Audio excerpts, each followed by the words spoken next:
So working with singers, and especially, I know that with the pro vocal artists, you work with artists working on their own music. What do you think is one of the biggest mistakes that they start to make when they're working with their mixed voice? Things they think they've understood about mix, but maybe that were not as helpful for their mix. Right. So I feel like the fact that I think the big problem is them thinking that it's a destination and that it doesn't have a lot of variance to it. I think managing airflow,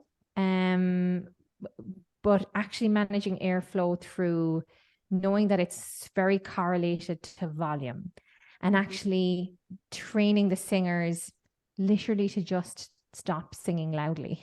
I know that seems like a really crap piece of advice, but when I try to fix airflow, I'll just say, okay, let's say that was volume wise, we were at 8. Can I get volume 5? But don't change registration, don't change voice quality.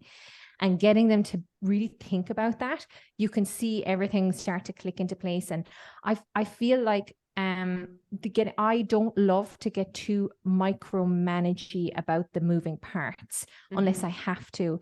And I prefer singers to develop their ability to hear spectrally and have like more aural intelligence and be good at imitation. I think that's probably a big, for me, from my perspective, something that can be overlooked or villainized inappropriately is like imitation. I'm like, but your brain is actually wired for imitation. You're what's called a vocal learner.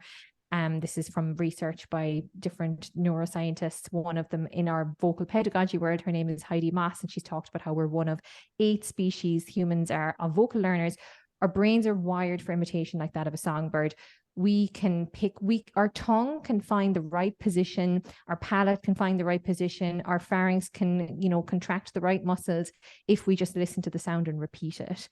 And so much of that. And now it will never be this perfect imitation because your vocal tract is different to mine, but you're going to get a lot more in the ballpark of the frequencies I'm looking for you to boost in the sound if you're able to really tune in and listen. And I often get singers when they're listening to singers that they admire and they're trying to get a note. I'm like, pause the note, pause the note midway through, because you'll hear that the singer is actually moving through many vowels. Even though it sounds like she's just singing on one vowel, she's actually singing mainly on another vowel and then ending it with the perceived vowel. So that vowel modification stuff is really, really helpful for them as well. And I think that can be, again, thought of as cheating. And I'm like, no, that's like the smartest thing ever, and it's not going to be a carbon copy. You're just going to get better in the ballpark of the band of frequencies. And then finally, to add to that is that it's physics.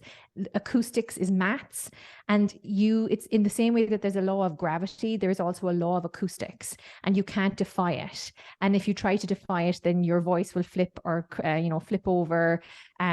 So you have to play ball with acoustics. There's no opting out of that. So I think that's another maybe misconception